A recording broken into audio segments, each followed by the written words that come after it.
The following production is part of the Play Some Video Games podcast network.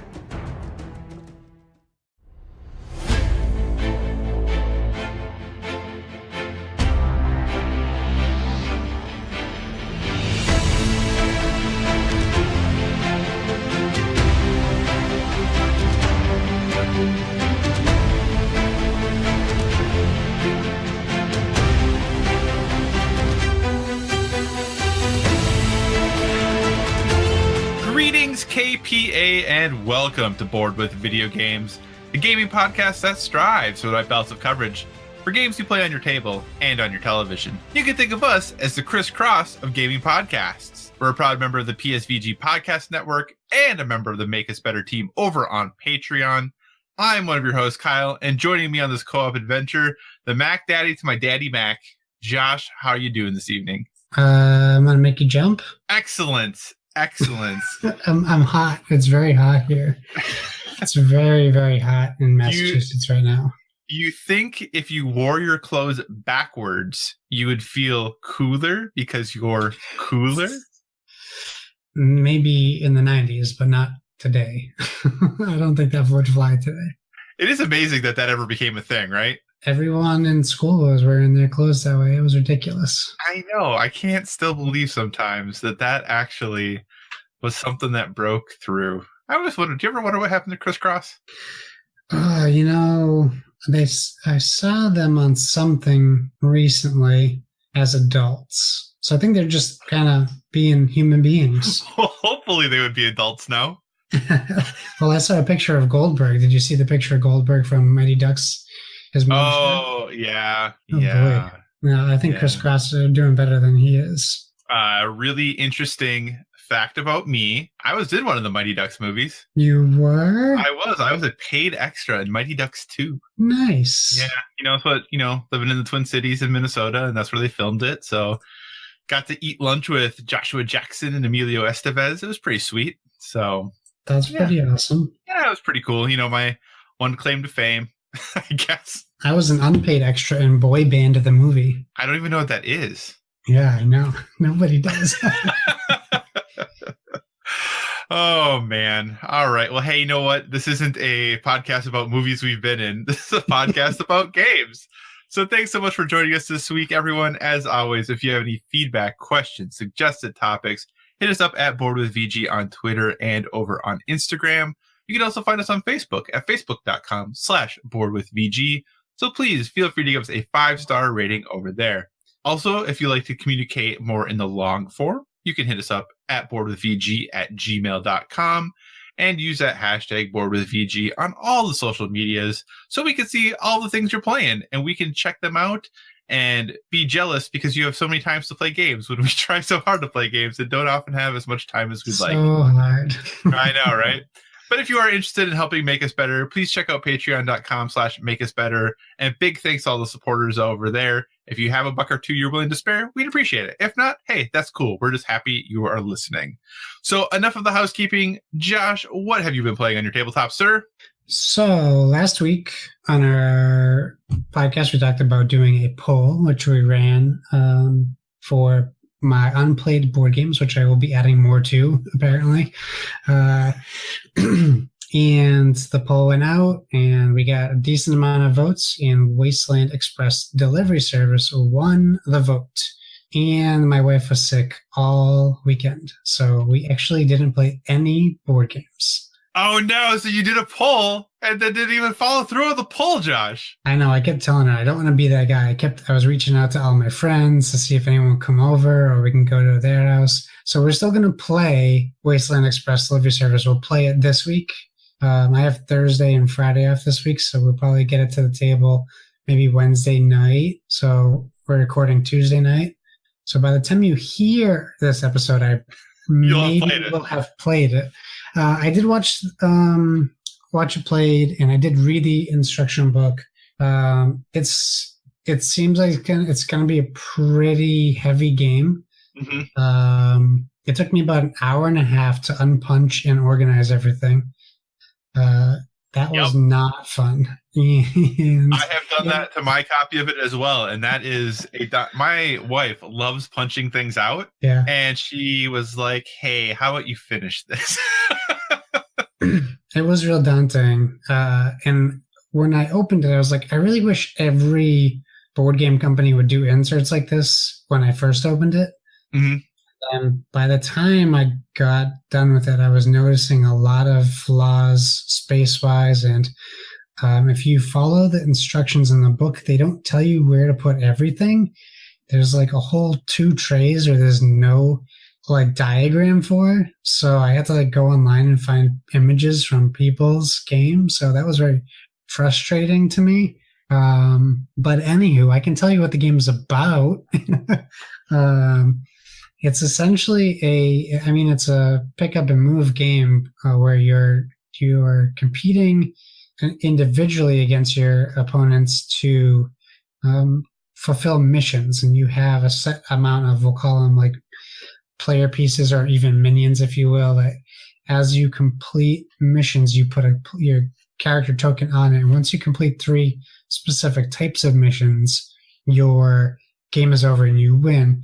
However, you're competing with the raiders on a map as well as radiation, and you have to constantly upgrade your truck because when you start the game, you only have space for one of each different type of material you're supposed to carry. So you don't have enough space in your truck without upgrading it to fill most objectives. So it seems like it's going to be driving around the map, going to stores, completing missions, and you also have a secret mission as well that you hide from your opponent. You can move the raider trucks towards your enemy, and they can do the same to you. So we'll get to play it. I was really bummed we didn't get to play it, but she was real sick over the weekend.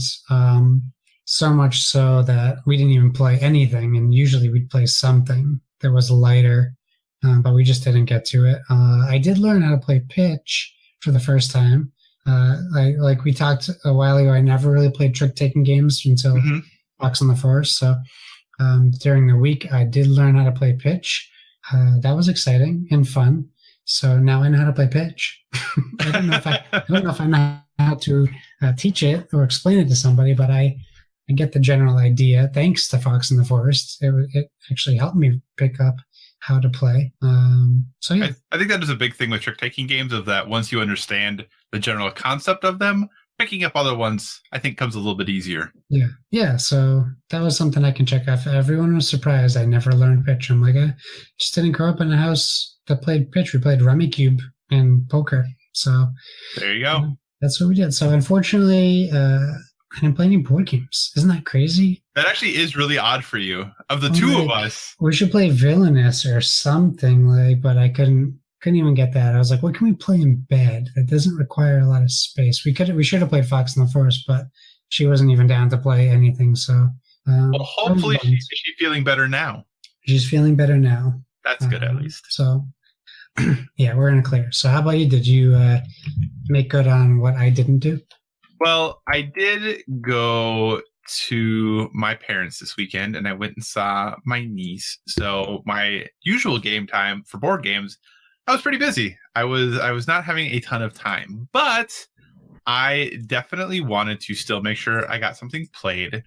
So I packed up a little something of a game that I haven't played in some time, and that is Tiny Epic Kingdoms. Have you played any of the Tiny Epic games, Josh?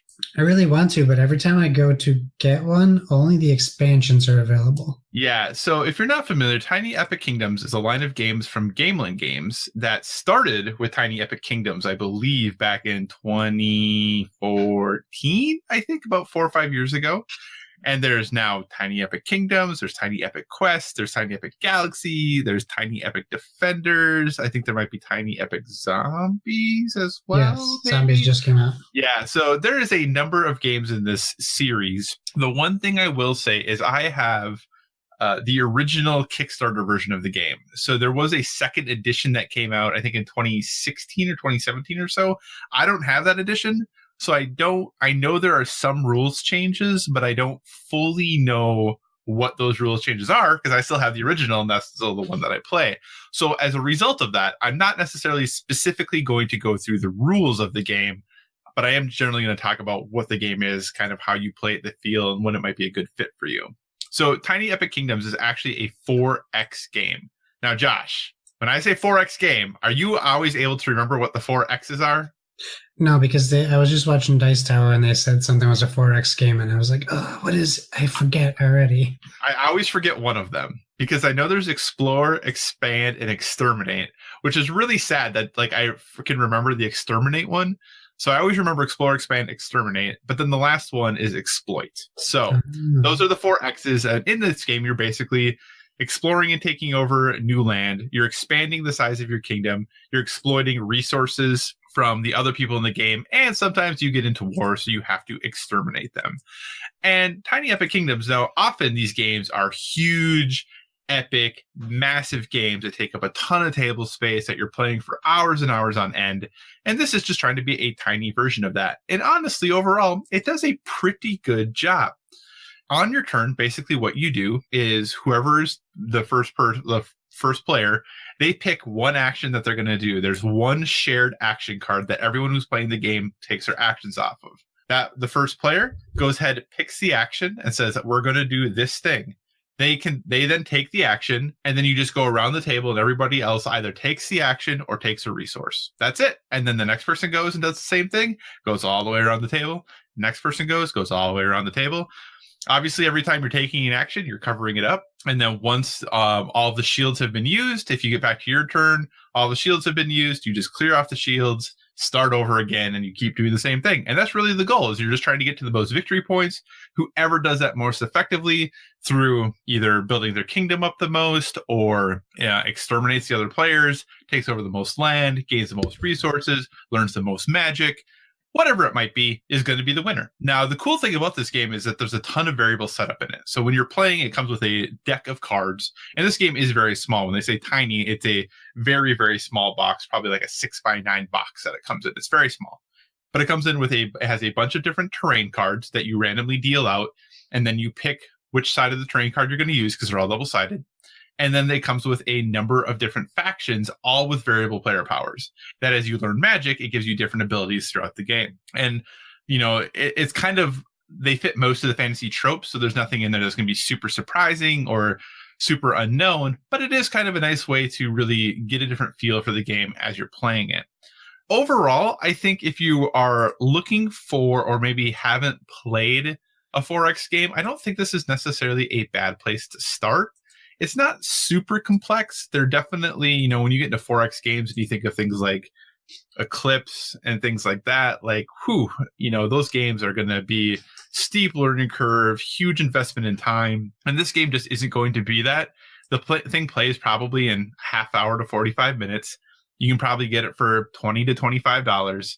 So it really is a simple game to bring with you. It is a game that is pretty easy to teach because, like I said, basically you're just picking an action or gaining a resource every turn, and you just kind of follow along and do whatever that action says. Now, there's some learning to do about what actions might be the best order to take them in and all that good stuff, but it's not super complex. And I think if you are not certain how you feel about 4X games, or the idea of some of those larger 4X games is a bit intimidating, this might be a really good place to start. I still think it has some of that beefiness that you'll find, and it gives you a good idea for what those games are going to play like, but it's definitely going to have a little bit easier barrier to entry. So I recommend Tiny Epic Kingdoms. Like I said, I have the original edition of it. I know there are some variation in some small changes to the rules for the second edition that is out there now. Again, I don't fully know what those are. For the game plays 2 to 5 players. I know for 2 players, there's special rules set up. And I believe for 5 players, there's a special rule set up. But, I enjoy it with 2 still. I think this is a game that plays better with 3 or 4.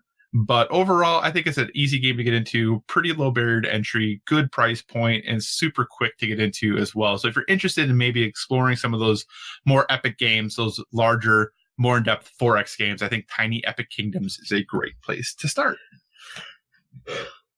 Nice. I really want to get one of them, Galaxies or Kingdoms or whatever, but I can never find the actual base game. Yeah, I think Tiny Epic Galaxies, is pretty universally considered to be the best of the group. Yeah. But I think, like I said, I think all of them are pretty good. The zombies one I haven't heard much about, but I think all of them overall are pretty well regarded and pretty well recommended. So I think, they're a good entry into that style of game, depending on what you're looking for, no matter what. So yeah. So it's a bummer you didn't get to play any board games, but did you get to play any video games, sir?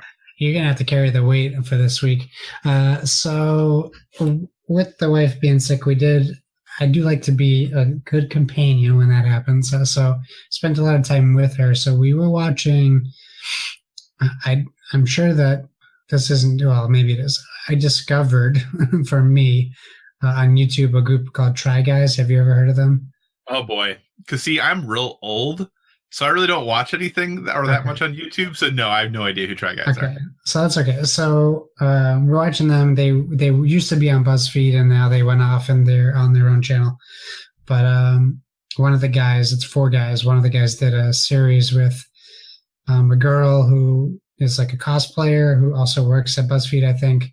And she does a series on Sims 4 where she takes people, I don't know how much she does on the show. I think she's just there for personality, because it's a person with her creating characters. So he was creating all the guys and like messing up their lives in the game. And my wife is like watching and I'm like, we have this technically from EA Access. So she was like, oh, download it. So I did. I did notice there's like 18 $40 expansions you can add to that game. It's crazy. Yes, there is. I couldn't believe it. So I'm like, all right. So I gave her the controller. She went to town, built her sim, bought a plot of land, built her house. I took a nap and I woke up and then I did one for me.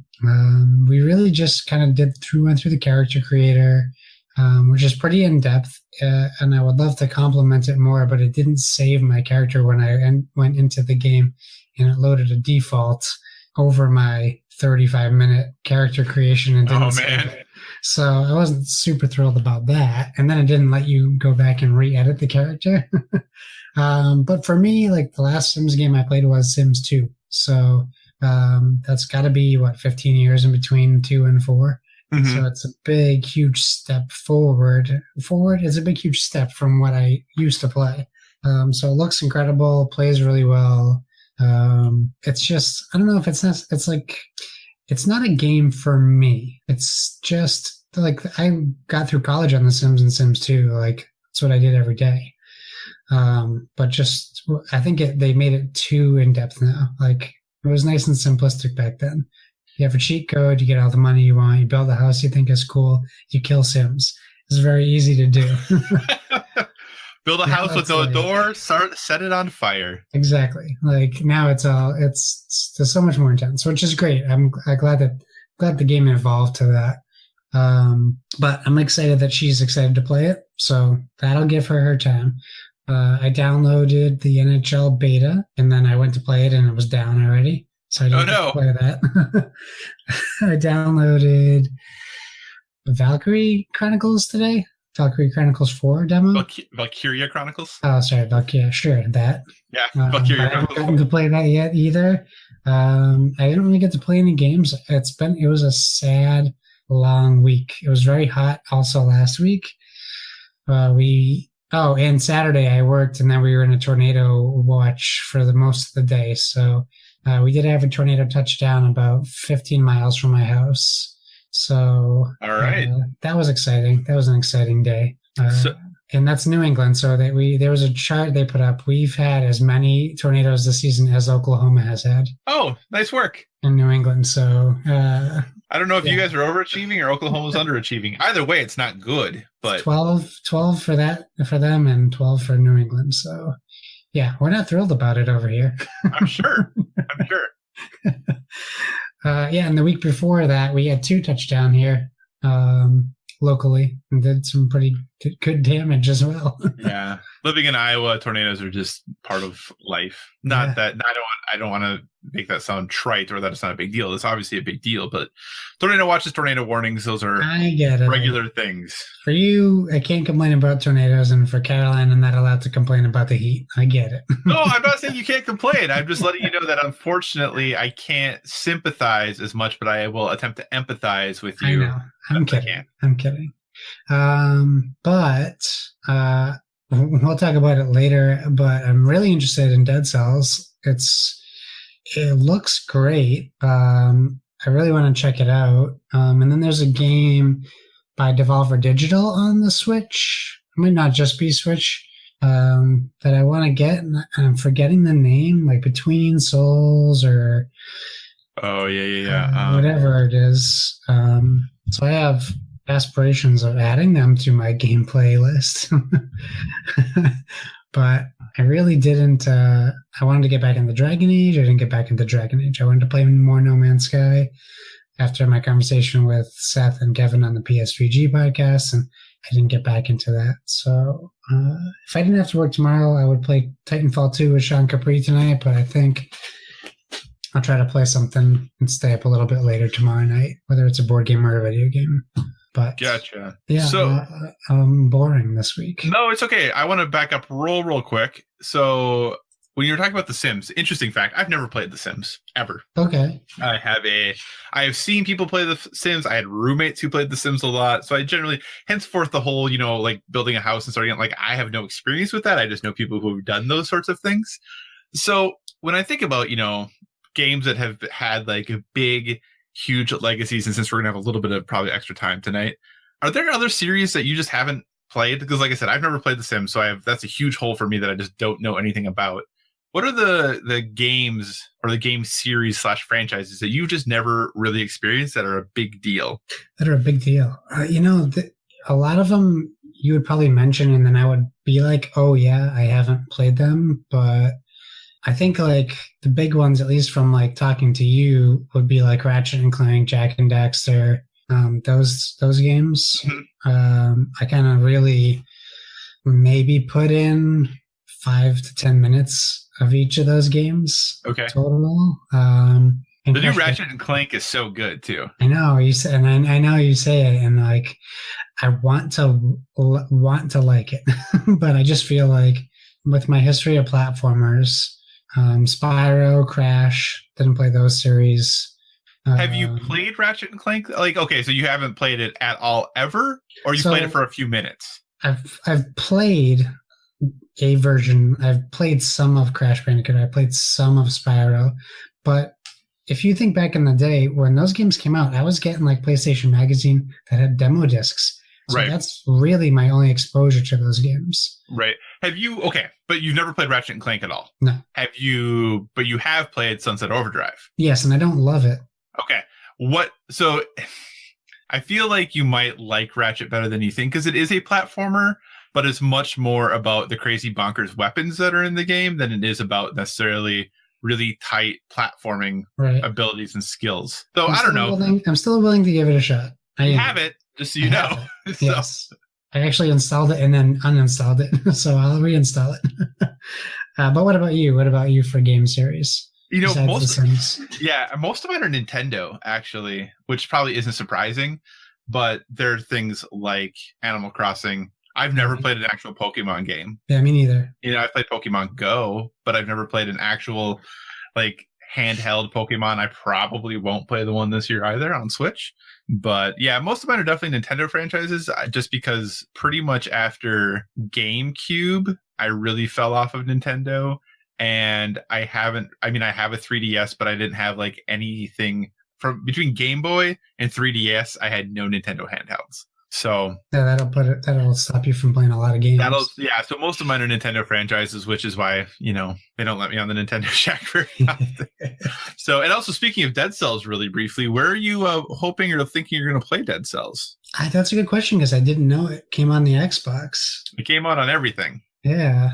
So if I buy it on Xbox, we'll both get it. Well, because that's what I was going to say is like, I was thinking about getting it on Switch, and this is like the good / bad of like all this account sharing. I was like, well, Switch seems like a good place for it, but I have plenty to play on Switch. So do we get it on PlayStation/Xbox? Because then we both have it. And I was thinking the same thing. Like I was thinking about getting it on Switch, but I don't know. It's the same price? I think so. If it's the same price, I'll get it on the Xbox.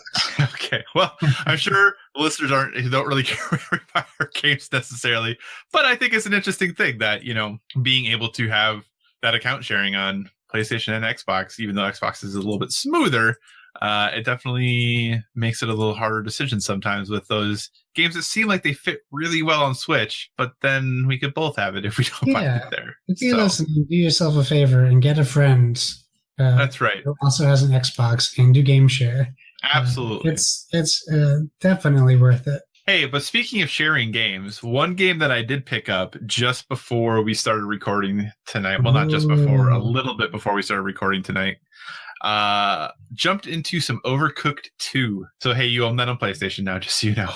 Yes. Right, I'm excited. So, yeah, jumped into Overcooked 2. The wife and I played the first Overcooked and 3-starred everything. Okay. And this is a big point of pride for my wife because my sister-in-law, so my wife's sister, her and her husband are both really big gamers. They play a lot of video games. They both do. And my wife plays occasional video games. She'll play the Lego games with me, and things like that, but doesn't play a ton. And we have 3-starred everything in the original Overcooked and are still married, which I think is pretty good. My sister-in-law and her husband, they're not divorced, but they also have not 3-starred everything in the original Overcooked. So it is a big point of pride for us that we have that. And they're both younger than we are pretty significantly. So we're old and we have bad reflexes and stuff. So I feel pretty proud about that fact. But jumped into Overcooked 2, and it is the easiest thing to say is it's more Overcooked. It is great. It has the same funny humor. Kevin the dog is back again, which is wonderful. But there's definitely some refinements and some changes. Everything just looks a little nicer. Everything has got an extra little sheen of polish on it, if you would. And I think so far how they have put things together, only 4 worlds in, 1-4 or something like that. So 4 kitchens in. So very, very short playthrough so far. But everything just seems like more Overcooked. It's nice because you can throw ingredients now, which is kind of funny. So you can throw them to people from a long distance, which, using combination with the dash definitely means that the first couple levels that we played, the 3-star score was 300 points or 200 points, and we had 1,200. So it just very much clearly they're trying to ease people back into this. But if you've played it before, the first few levels at least are going to be extremely easy as far as just kind of getting your feet wet again and getting back into it. So really enjoying it so far. Like I said, it just seems like more Overcooked, which I'm all for. I really love Overcooked. It is a fun game. It is a good time. And for, those trophy hunters out there, which I occasionally am, there's a platinum this time, which is great. So I'm very excited about that. So that will be kind of probably the game the wife and I play from time to time moving forward is Overcooked. And I think it is her favorite video game. Probably not even close. When I showed her the trailer for Overcooked 2 and it was announced, she actually told me to go pre-order it, which does not happen for video games very often. So that was pretty exciting. A game then that I am playing on my Switch that had been getting a lot of hype, so I finally decided to jump in, and that is Hollow Knight. So you may have heard there's some PSVG brethren who, Mr. Jason Lacey specifically, who's a huge fan of this game. And I'm a fan of the Metroidvania style games, and I'd heard a lot of good things about Hollow Knight and seeing a lot of people on the internet talking about how, this is a potential Game of the Year contender. So I was like, you know what? I will jump in, see what it's like, see how it's going, all of that good stuff. And it's great. I'm really enjoying it thus far. It is definitely has that Metroidvania feel of going around and kind of trying to retrace steps and remember where you saw things and trying to do the best you can to, make progress and unlock new abilities and try to get further and try to remember where everything is, which is always kind of the hard part. And I'm really liking it. I think one thing that is really understated about this game is how beautiful it is. For a game that is basically in tones of gray, it is a really good looking game, and it controls really well, and it feels really good on the Switch. So I'm liking it. I'm enjoying the mechanic of it. It is a challenging game. And when you get hit, you actually have to hold a focus button to regain your health. And then you gain more, I don't even remember what they call it, but the ability to regain health is a meter that you have to refill. by successfully attacking creatures. So it's this kind of push and pull of I have to attack to be able to regain my health, but if I jump into attack, I also might get damaged. So it's this really interesting dynamic that you're fighting as you're going through it. So overall, I'm enjoying it. I don't want to say stuck right now, but I kind of in a place right now where I'm not totally certain where to go or what I'm supposed to be doing. But I'm not frustrated by it yet, because I still know on the map there are places I can explore that I haven't yet. But I am a little bit in that situation of, okay, I feel like I'm getting really off the far beaten path. I'm kind of running into dead end after dead end, or thing that clearly I'm supposed to have this other ability that I don't have to progress here. So where do I need to go get that? So I'm running into that a little bit right now. But overall, really liking the game. I understand why it has gotten the hype that it has. I don't know if it'll be a game of the year contender for me, but it definitely, if it continues to impress like it has, could be fighting for a spot in the top 5 potentially. So, yeah. And finally, I was playing a lot of video games. I have this really awesome Xbox Game Pass. So I said, you know what? I need to start playing some of the games off this Xbox Games Pass, or Game Pass. I guess it's not plural. Xbox Game Pass. So I looked through the store, looked through all the games that they had to offer, and I said, you know what looks good? Homefront: The Revolution. That game looks good. No, it doesn't. You said that? I said that game. Actually, I think I said, this could be interesting, as I think what I said, actually.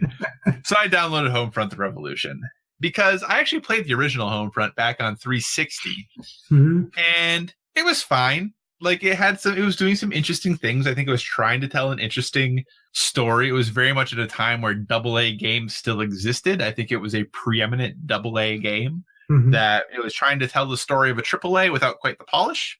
And I think you could probably say about the same for Homefront: The Revolution. It is trying to give you a AAA experience without maybe quite the polish. Now, this game obviously had a pretty troubled development. I think it went through multiple development studios. The rights to it got purchased, I think, if I remember correctly. So it was kind of out there for a while. Came out, 2 years ago at this point, I think, to pretty middling reviews. Yeah. And, the general idea is that the United States has been taken over by North Korea. And you are fighting in Philadelphia. You are fighting as part of the resistance to kind of take back the city. And you do this by going in and taking over different boroughs and wiping out the outposts and all the different things that the North Koreans have taken over, that the KPA are running. I'm not super far into the game. I've probably played it for about 2 hours or so. At this point, it's not honestly as bad as I thought it was going to be. It does some interesting things, but it also does some things that I find kind of mind-boggling, and I understand why it maybe isn't that AAA quality game. One thing that I just noticed right away is that when the game starts, how you have to adjust your screen. It's like, move the sliders, adjust the width of your screen and stuff. I adjusted the slider to maximum brightness, and I still could not see the logo at all. And there was even a thing on it that said, if you can't see the logo at all, adjust your television. No, thank you, game. And I said, that's not going to happen, because this has never happened in any other game ever before. So I'm just going to leave it. That's fine. Whatever. I'll make it as bright as I can. And then I got to the next screen where it had me adjust the height and width, and I couldn't push them out far enough.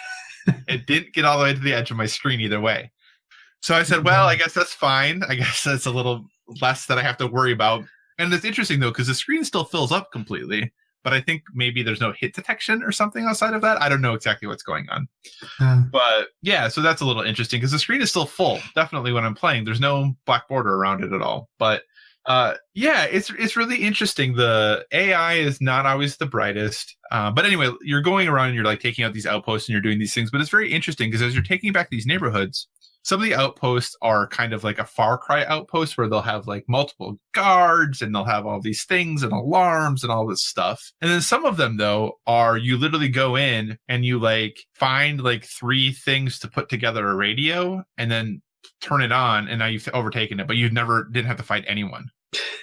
So it's this really weird mix of going in and having this huge firefight, with also dupe to dupe to dupe, walking in, picking up 3 things, putting it on a shelf basically, and you're good.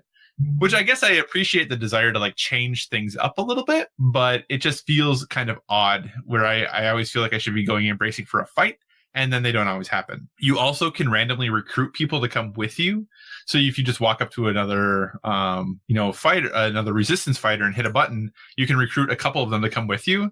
So when you go into these compounds that have all these other enemies, you just walk in and let them go, and they'll take out like half the enemies, and then they die, and then you just have the other half to take out, which is, I don't know, maybe not the best way or the way you're supposed to do that, but that's what I just keep doing, and it's been working so far. Otherwise it's okay. The shooting isn't perfect. It definitely feels a little weird sometimes. I definitely have situations where I feel like I should have hit people and I didn't, or I didn't hit people, or I did hit people and I have no idea how I did. There definitely are situations where like the enemy will be running at me and they're just like running into a concrete barrier and they just keep running. So they're like, well, this will be easy to take them out. So, for a Game Pass game, I think it's great. I had fun. I don't think it's a game that I'm going to play to the end. I'll probably play it for a little bit longer to just kind of completely finish out the burrow that I'm in. But yeah, it definitely has a few issues here or there. But overall, like I said, if you have Game Pass and you're looking for a shooter to play, might be worth checking out. Like I said, I'll probably keep playing it. The fact that I've talked about it this long is actually kind of surprising to me because I didn't think I had that much to say about it. But yeah, that's Homefront: The Revolution. I'm glad you mentioned Game Pass because I did play a game. Oh, what did you play? Well, first I do my typical first of the month thing. I went into Game Pass, I downloaded games I want to check out. So I downloaded Ruiner, Danganronpa. Sorry to interrupt. Did you go in on the first and do that? Might have been the first or the second. Okay, because when I went in on the first specifically to look for Ruiner, and it wasn't available yet. Oh, okay. So maybe it was the second. Okay. Or a different time. But yeah, so I downloaded Ruiner, it's Danganronpa, right? Or Danganronpa. I don't know. There's a Danganronpa, I think is what it's called. Or something similar to that. Something else, and then I downloaded because I saw Luke Lore playing on Twitch, Disney's Connected Rush Adventure, whatever it was. And my wife had just ordered my son a little Fisher Price controller, so I tried sitting him in my lap on the floor and turning on the Pixar Rush Adventures and going to the Cars land. And you do a race, like you can go into different lands as Cars, Incredibles, whatever else. I only did the Cars one. We've been watching the Cars movies with him because that's the only word he says is car. Well, not the only word, but he always says car. So I sat with my controller in front of him and we played Cars, and actually the racing is pretty solid. It looks great. The controls are really good. It has a jump mechanism, so it's obviously kiddish and arcadey, but it was fun. They got the voice actors from the movies, so you're getting some quality voice acting, and for an adult man playing a Pixar game, I had a good time. For the short amount of time. We try not to have him in front of the TV too much, but every once in a while he needs to take a time out and calm down, and that's how we'll get him to do it. So we tried playing some Cars together. So It was free to try on Game Pass. Might as well give it a whirl then. I think the other game you were talking about was Dandara. Dandara, thank you. Yeah, because I thought you were saying Danganronpa at first, and I was I was saying it, but that's a PlayStation game. Yeah.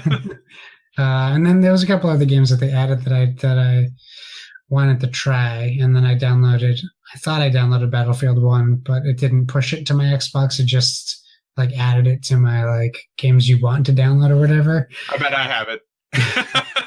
Yeah, you probably do now. So I still want to try that in the 4K support. But yeah, that's all. That was my tangent. I did play the game. Awesome. For 10 minutes. Very, very cool.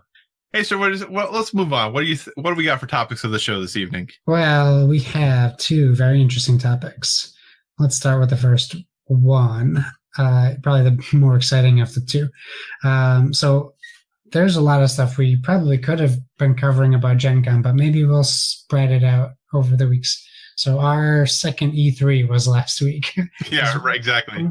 Board gamers get 3 E3s a year. That's true. We had a lot of announcements.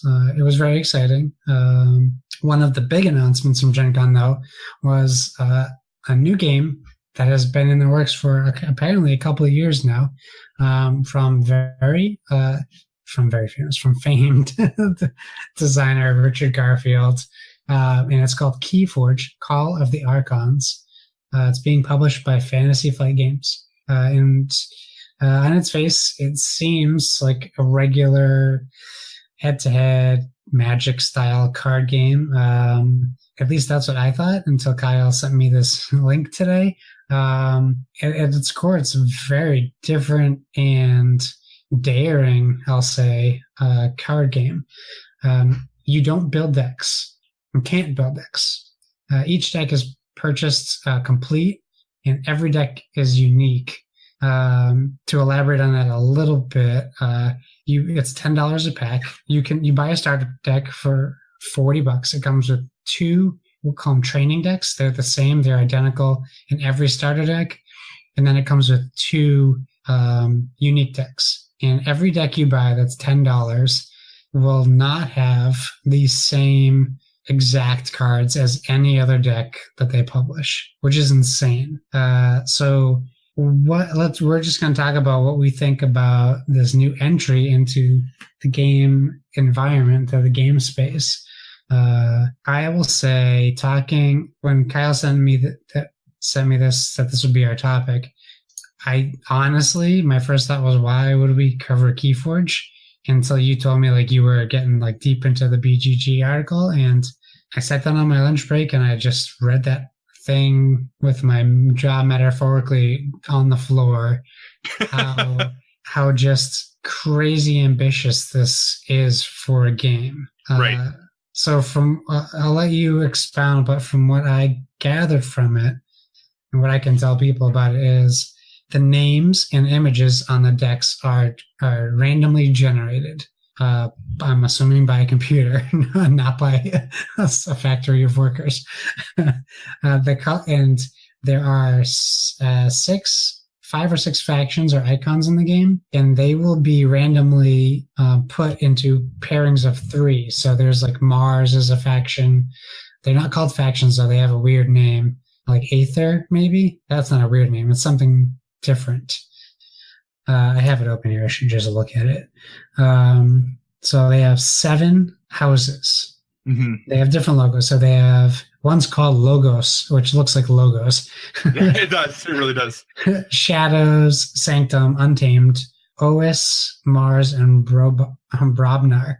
Those are the names of the houses. And they are considered like key icons. So think, if you ever played like Magic, you think red, blue, like the elements, the water, decks like that, or any other game that has factions.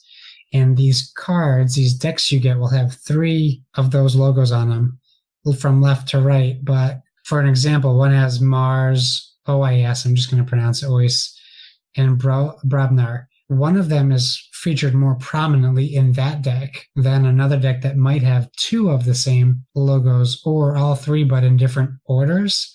So the cards will still be different in each deck, and they give you the probability of running into another deck that's exactly like yours. And I'm going to guess that's like 104 quintillion. I didn't do the math out. I think it's 104 septillion. Septillion. 1, yeah. 2, 3, 8, 4, 24 5, zeros. 6, 7. Okay, yeah. So the article goes on to talk about what it's going to be like in competitions, which will be tough. But they even say like they might just have to flat out say a deck doesn't qualify if it's overpowered. But one of the coolest things, and this is where I'll stop talking about it and let you talk about it some more, is they have QR codes for the decks, and you can just scan your deck and it knows every card that's in your deck. So if you are a tournament player, you can just go and scan your QR code, and they can just have your deck recorded in their system, and they can just match you up in matches. And whether they do a software that like matches you up fairly or not, that'll be up to them. But like, I'm sure there'll be an app where you can just scan your decks in, and you can look at your decks on your phone and decide what deck you want to play when you go play with your friends that day at your house or on your back porch or whatever. It's mind-boggling that this is a thing. So, Kyle, what are your thoughts on KeyForge? So, like you, when I first heard about this game, I was like, okay, this seems cool. I like Richard Garfield. He's done some neat stuff. He has that game coming out with Valve, Artifact, right? That their new card game, I think, which launches in November. Like, he's done cool things, King of Tokyo, whatever. I like his stuff. I'll check it out. And then I started reading, and I kept reading. And this really is completely mind-blowing what they're doing. The fact that every single deck, we've talked about how every deck is unique, but every card, the back art of every deck is also unique. So when I open a pack and Josh opens a pack, the backs of our decks are going to be different. They're going to have different names, and that's how you know that no other cards can go in there than the cards that were in the deck. So because everyone is unique. And the other thing, I watched a couple of interviews with him from Gen Con as well. The thing that's cool too is that there are specific cards that play well together, if you would. Like, for lack of a better term, similar to how the lords work in Magic, that if you have like a Goblin Lord, he's going to give +1 to other goblins. There are specific cards in KeyForge that will say, if you have XYZ cards, this other thing happens.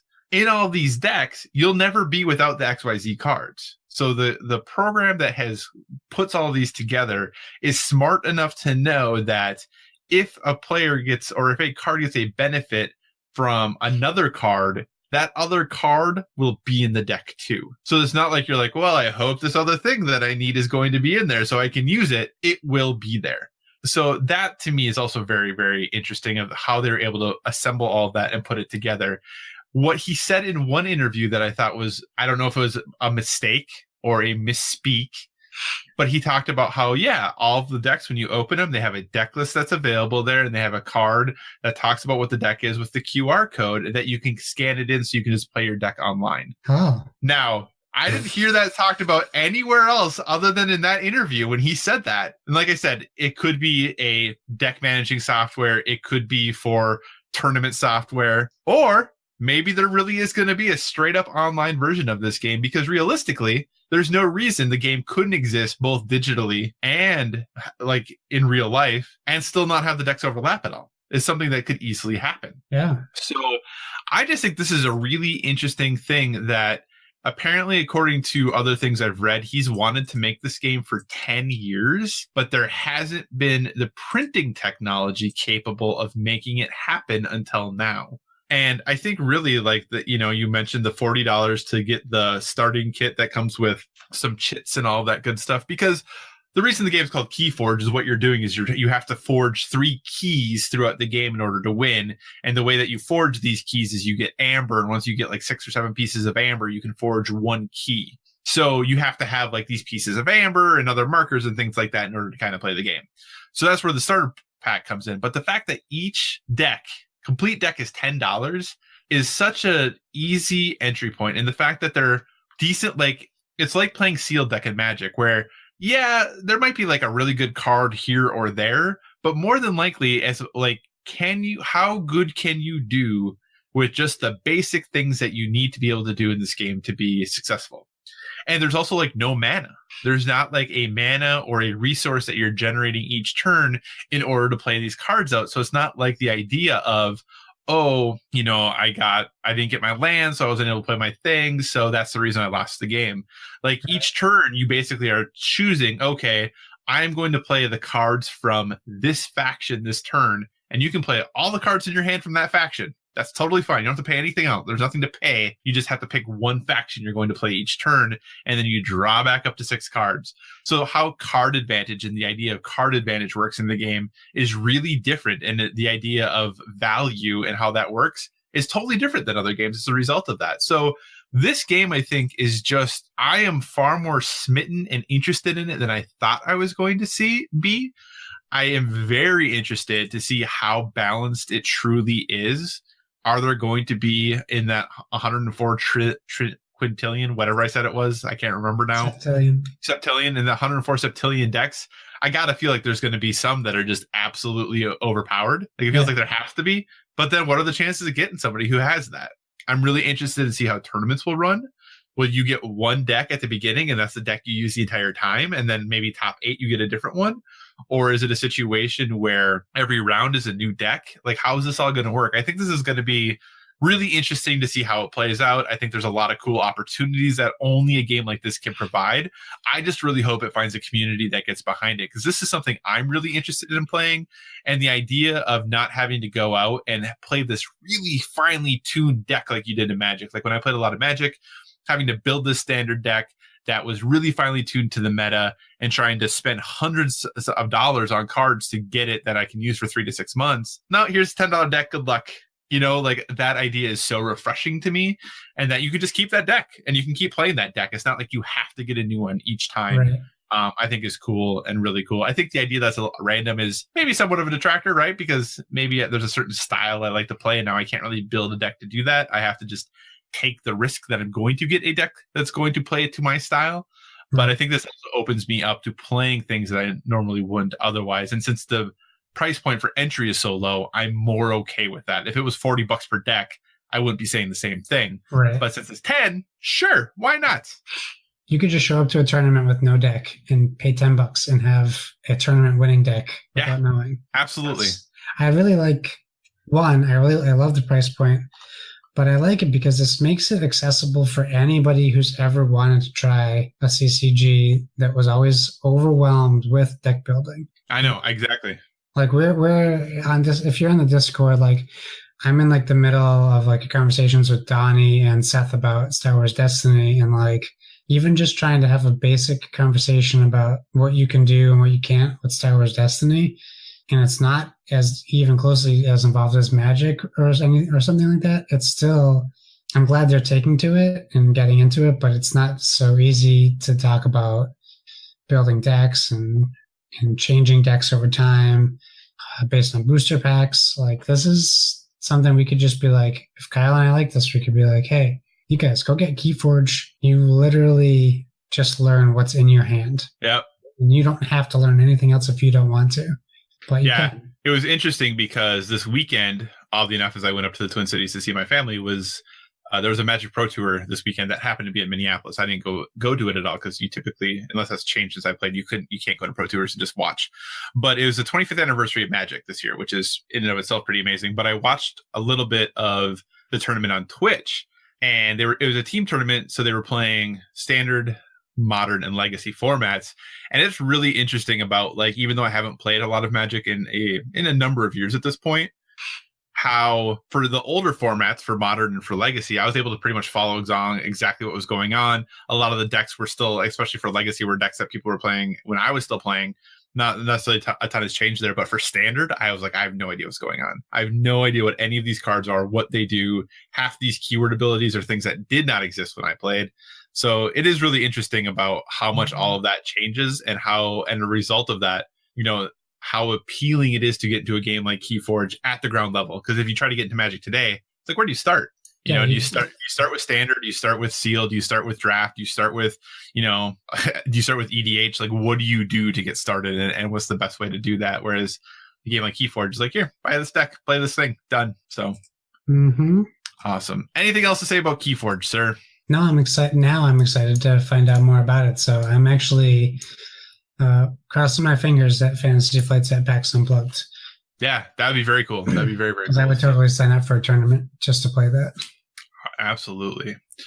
So, hey, we just talked about a really great piece of news, and now we're going to talk about a not so great piece of news. So I'm sure many of you are well aware, because it's been all over the internet, that IGN has pulled their Dead Cells reviews, and now, as updated this evening, fired the writer of that review because of plagiarism. So Boomstick Gaming posted a video showing how their review of Dead Cells, which was posted about a week before IGN's was, they were showing that basically it seemed that IGN had, in essence, copied a lot of the review. So Boomstick Gaming posted a video showing all the similarities, and they really were quite striking. Like I said, IGN pulled the review once this came to light.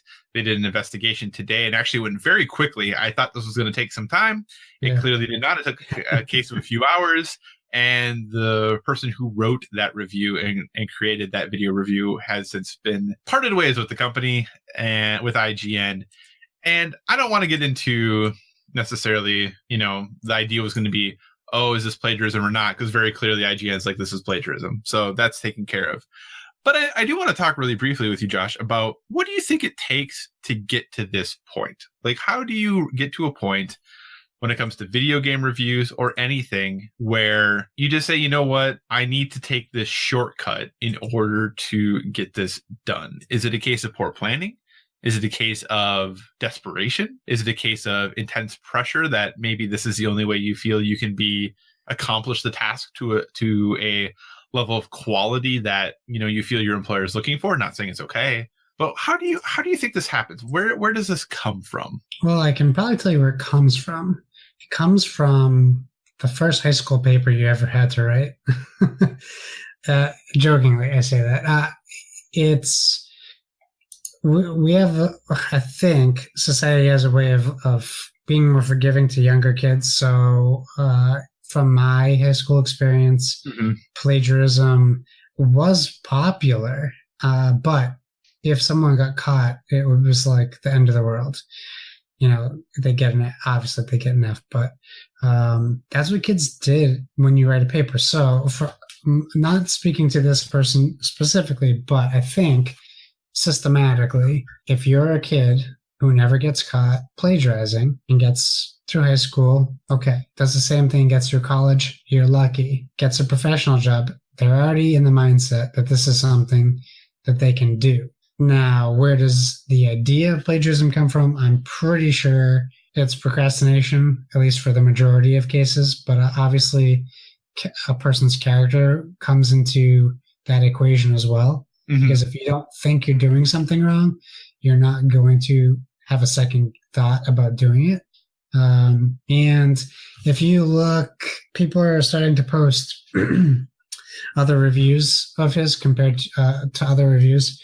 And that really depends on how much you want to look into it. But if you've ever written something, you could take something, like I could look at something Kyle wrote and I could plagiarize it without copying it word for word.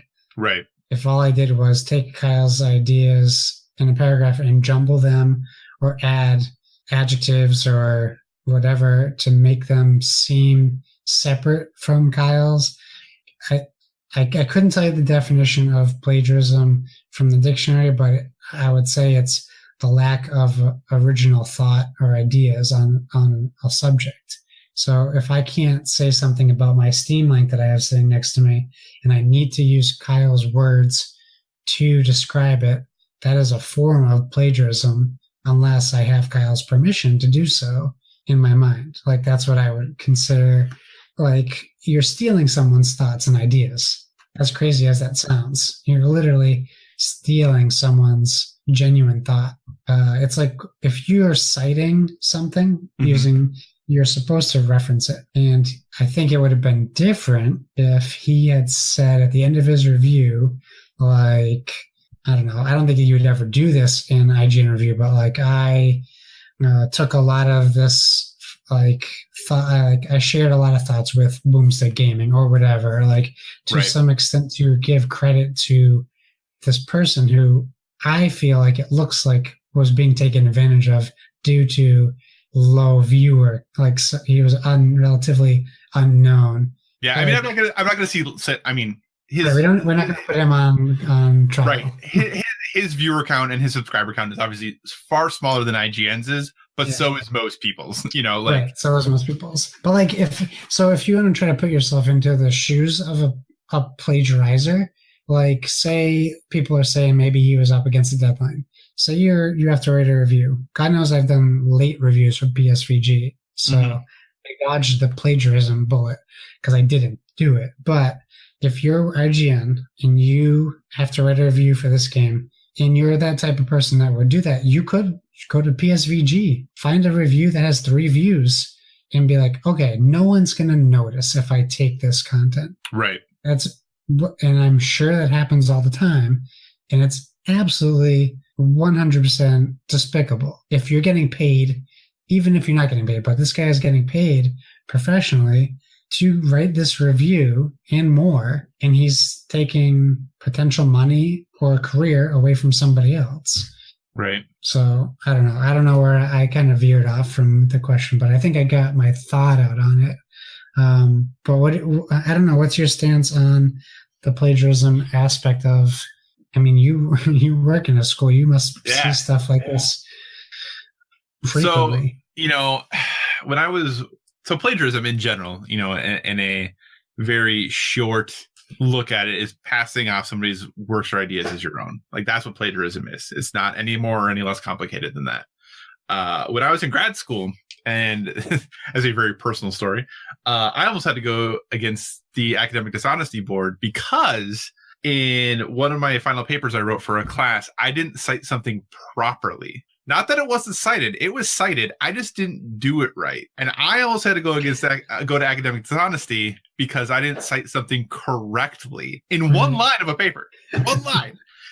So I think that's the thing that for me, I'm very not forgiving about this as a result of my experiences, in school where I tried to do the right thing and just did it wrong because I'm not smart, So it's very hard for me. And as someone who, like you said, we both have done reviews for PSVG back in the day. Obviously, we're not doing as many reviews as we have in the past. We probably should do more of them again now that I think about it. But I would actively not read other reviews prior to writing mine because I didn't even want the thought of someone else who had played that game like sinking into my head, and like then not even purposely trying to copy a similar idea, And obviously, when you look at this video, that's very clearly not what happened in this situation. It's not, just one way that we talk generally about a certain style of game that's just repeated once. Like, there's a lot of very, very similar things. Just the order that the video covers things in, like, there's a lot going on there. But it is really disappointing that, this would happen. But I think you're probably right. If someone has gotten away with this so many times, every time you get away with something, it makes it a little easier to do the next time. And you don't think it's wrong. Right, because eventually you get to the point of like, if this was a big deal, I would have been caught, I would have been stopped, someone would have said something to me about this. And I think in some ways, and this is not me trying to be an apologist at all, I actually feel really bad for IGN in this situation because they're getting a ton of heat. Yeah. They are getting a ton of backlash from this.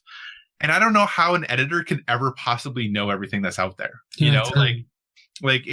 It would be nice to say, an editor can catch this, but this isn't like an academic paper in school where you could scan it into a database and have it check it against hundreds and thousands of other papers that have been written about this topic, which that's what happens in colleges. Everyone, like professors, scan papers into databases that get double checked against things that have been scanned by other professors and by, and it searches the web and it does all of these things to try to catch the plagiarism. When you're having a voiceover for a video review, like that's not something that can happen as easily, so. And again, I'm not trying to be an apologist for IGN. I think that they obviously took very swift action on this. They have had a weird, probably very trying year for themselves from a PR standpoint, based off of everything that has happened with them in the last year. Like, it's been a tough year for them. And not that any of those things were unwarranted, though, either. It's not like things didn't happen and that they deserve to be held accountable for the things that were going on there. It just really stinks when this is one of those things that really truly seems to be someone not doing their job in the right way. And not necessarily like a culture thing. This is one person who seems to have really done something not the correct way. And now the entire company is going to be held responsible for it, which, it still should. It is their company. But I think that their swift action today tells us kind of what their thoughts on it are. Yeah, I think I agree with you. Like, I don't blame IGN because it's almost impossible to police that. But he is a face of IGN, just like any company. Mm-hmm. So it kind of reminds me of the James Gunn thing. Regardless of how I feel in the situation, if you don't do your research on a person before you hire them, it's ultimately on you. So if this guy was plagiarizing people before he was picked up by IGN, even though it's still hard to potentially research plagiarism, we don't know what their process was before their vetting process before they hired him. So it could be on IGN. Maybe they didn't do enough work to hire him, but ultimately he represented them. So they have to take the heat, unfortunately. Yeah. And it sucks. But as a big organization, they just have to take one on the chin, as they say, and just kind of move on. And I think they did the right thing. They set out a very well written statement, and they clearly said that this is not what they stand for. And you're right, they did have a very tough year, and they had a lot of people leave without providing much explanation either. So we don't really know what's going on with IGN. Right. But they handled this as best as they could, I think. I agree. All right. So, hey, don't plagiarize people. It's bad. Don't plagiarize things. So I think that's the message there. Don't willfully. Yeah. Plagiarism is willfully doing it. There's also a thing as unfortunate coincidence. Yeah. I mean, I don't know. If you say like a sentence that someone has said before, they can't claim you plagiarized them. Well, sure. We won't get into that. I had a professor one time who told me that unless I'd done the research, I wasn't capable of having an original thought, so I had to cite everything. So, well, that guy sounds like a jerk. She. That was very sexist of me. So, I mean, I'm not saying she was wrong. Just was very. Yeah, she actually, I learned a lot from her. She was actually a very good instructor. So, all right. Hey, before we wrap up the show, though, I know we have a couple of listener questions. So let's go ahead and get to those, and then we will call it a night. First question comes from Kevin Austin himself at PSVG Kevin. He wants to know, when is Psychocross, hey, that's me, going to get his hands on Villainous? The poll they put out with future villains to add, I really want, oh, man. I really with it had you select more than one. Wish it had you select more than one. Is that your fault Kevin can't spell? Yeah, this is tough, Kevin. Not going to lie, man. Okay, so when am I going to get Villainous? And then from the poll, who are the top 3 villains, future villains that he wants to see? His top 3, Kevin's, were Oogie Boogie, Scar, and Randall. So to address the first part, when am I getting my hands on Villainous? I have been looking every day. There is not any right now to have to get one. Would have to drive an hour and a half to get a copy. I could order one, I guess, but for some reason I just want to go buy it. And I know if I ordered one, I'd have it in like 2 days, because I think even like Cool Stuff has them in stock right now. Oh, really? Yeah, I believe so. I checked earlier today. So if my local Target doesn't get that one tomorrow, I even went and checked Walmart, because I know you had mentioned a couple of Walmarts were starting to get them, even though you can't find it on Walmart.com. I went and checked on local Walmart. They didn't have it. If I can't get one by tomorrow, I probably will just order one from Cool Stuff. And then, of course, you got to get to the free shipping level, so I'll probably just order a couple other games too then. So that is where I would go. But obviously, I don't have a link to then, as a result of that, the poll, but I could come up with some villains. But what are your 3 top villains that you'd like to see in the game in the future, sir? I voted. You can only pick one. I know. But if you could pick 3. I think I mentioned it last week. I picked King Candy as one of them. So I picked my villains based on the artwork on the cards I want to see, and like the heroes and stuff like that. So I thought like Wreck-It Ralph would be great for card art and the theming of it. I don't want to copy Kevin.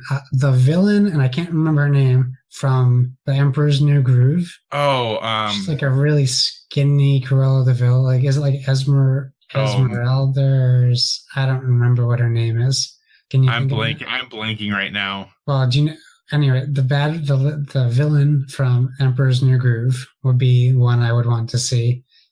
And then, like, I'd have to like rack my Disney like back catalog, but maybe like the T-Rex from Dinosaur, like something unique, something not necessarily you would expect.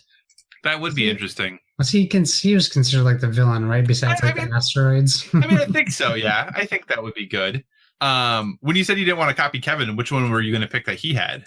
Oh, Nightmare Before Christmas. Oh, Oogie Boogie. My favorite Disney movie. So yeah. When I had seen this, I hadn't actually. I remember this was a question of his, but I didn't remember what he had picked. And Oogie Boogie was on my list as well. So then I was like, oh man, that's not going to work. So my 3 would be. I would probably pick Governor Ratcliffe. Okay. Because I think that would be fun. I think I'm trying to think of like what would be really cool art. Like I said, Oogie Boogie was my other one. And then the final one that I think I would pick, I can't, this is going to be hard. I think it's Chernobog. Is that right? Have you seen Fantasia? Yeah. A big like demon thing from Night on Bald Mountain. Yeah.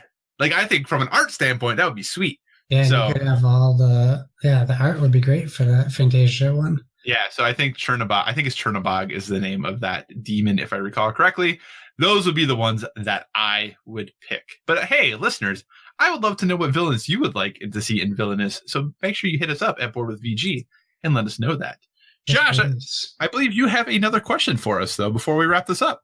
I do. Literally, while we were recording, Robert from the 9 to 5 Nerds podcast, also at 9 to 5 Nerds, the numbers 9. I'm going to spell the whole thing. And they're just 9 to 5 Nerds podcast, which is a very good podcast. You should check it out. They have a big charity event coming up soon where they are giving away a ton of signed stuff from San Diego Comic-Con. So check them out if you get a chance. It's just $1 an episode. They recorded 7 hours straight. Oh, wow. Their podcast, and Robert Kirkman came on, so he's on one of the episodes. They got some signed stuff from Walking Dead, and you just check them out. His question was, what universally liked game do you think is highly overrated? And actually, I have two, one for board games and one for video games. So, excellent. What's your board game one? So my board game one is Summoner Wars. Okay. Good thing Colin's not on the podcast tonight. I know. Everyone loves that game. I really, and some people say it's like the perfect, like, dueling card, whatever they say. Yeah, dueling card game, yeah. I don't like it. What don't you like about it? I don't know if I can put my finger on it. I don't like, it looks very plain. Mm-hmm. So I don't like the layout. Well, I think the hard part about it is that the art for Plaid Hat has gotten so good that when you go back and look at, what was ostensibly their first or one of their first games, like, it definitely does not look as good as their current stuff does. Right. And it's just a game that isn't for me, and like, these don't have to be bad games just because it's overrated. Just it happens to be the first one I picked. It never clicked for me. And when you hear the way people talk about it, I don't even see how it's even remotely possible to get to that level for that game. So it's definitely on the overrated for me. Gotcha. My board game is a game that I think a lot of people who play a lot of hobby board games, I don't think this is super high for them, but I think a lot of people who are more of a casual board game player, this is a game that is pretty universally loved by that group. There is a niche group of people who don't like this game, and I'm one of them, and that's Cards Against Humanity. Oh, I love Cards Against Humanity. Yeah, I don't like it at all. That's a great answer, though. Yeah, I'm not a big fan of Cards Against Humanity. I think it is very overrated, personally, and it's not me being a sensitive snowflake. I just don't think it's a great game. I'm a big fan of humor. I just don't think that it's very funny. So that's the way I am. I just think it's very overrated. So I'm not a fan of Cards Against Humanity in general. And I do think it's definitely an overrated game. So that's a good answer. What about video games? Do you have one? I was racking my brain trying to think of a different one to pick because I know Donnie's going to get so mad. But it has to be Breath of the Wild. It has to be. And again, that doesn't mean it's not a good game. Right. It is a very good game. I just don't like it as much as everyone else seems to. Guess what mine is? Is yours also Breath of the Wild? No, but it very easily could be. What is yours? Donnie's going to hate me too. I don't think I've ever said this publicly with PSVG. Not only do I think it's super overrated, I do not enjoy this series of games at all. The Metroid Prime series. Wow. Okay. I hate that series. Okay. Wow. Oh, hate. Okay. That's strong. Sorry, hate is a strong word. I detest that series. Okay. The controls are terrible. The gameplay, no bueno. It is not a good series. And everyone seems to think it's God's gifts to shooters. It's just not for me. Like, that Metroid, Donnie almost like blew up his microphone screaming just because they showed a screenshot of Metroid Prime 4 logo that we might not ever see. So that for sure hits my overrated. It topples Breath of the Wild in the overrated scale. And I just need to say this before Donnie says something, because he'll listen to this episode and then be like, you said positive things about Homefront the Revolution. Breath of the Wild is a better game than Homefront the Revolution. Let me just get that out there. I'm not saying, I'm not saying that, Donnie. It's okay. He said he was going to play it again with me, and he's just too busy for me. So he has to live with the results of that if I'm going to continue to call that game overrated. So. Yeah, so thanks, Robert, for making us lose all of our friends. Yeah, we really appreciate it. All right, Josh. Hey, I think we've had a pretty solid episode. What do you say we wrap this puppy up? I think so. I'm so glad this isn't video because people would just see me dripping through the whole episode. Oh boy, it's 10 o'clock here. It's still 85 degrees out. Nice. Thank you, everyone, for joining us. As always, remember, you can find us on social media. You know where, at Board with VG. That's on Facebook, Twitter, Instagram. We have that Gmail, at boardwithvg@gmail.com.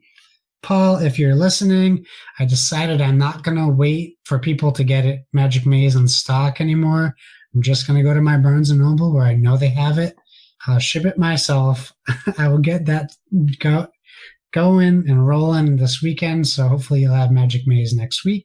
You can find me at Why So Serious, SIRRIUS, on Xbox and PlayStation. My Switch code is a mystery, and you can find me on Instagram at baloney_borboni, or just follow our Instagram where I post pictures of boxes of games I got. Otherwise, stay tuned next week for some Wasteland Express delivery service goodness. Kyle, plug away. Yeah, so you can find me on Twitter, Instagram, PlayStation Network, Xbox Live, and Board Game Geek, all at Psychocross, CYCOCROSS. As always, if you have suggestions for future topics, please reach out to us on the social media. We want to talk about what you want to hear about. And remember, everyone, whether it be board games or video games, never stop gaming.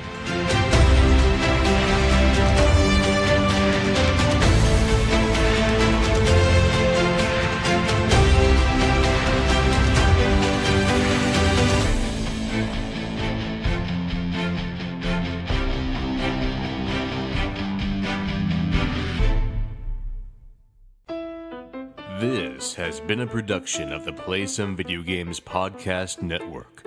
Find more great content at playsomevideogames.com.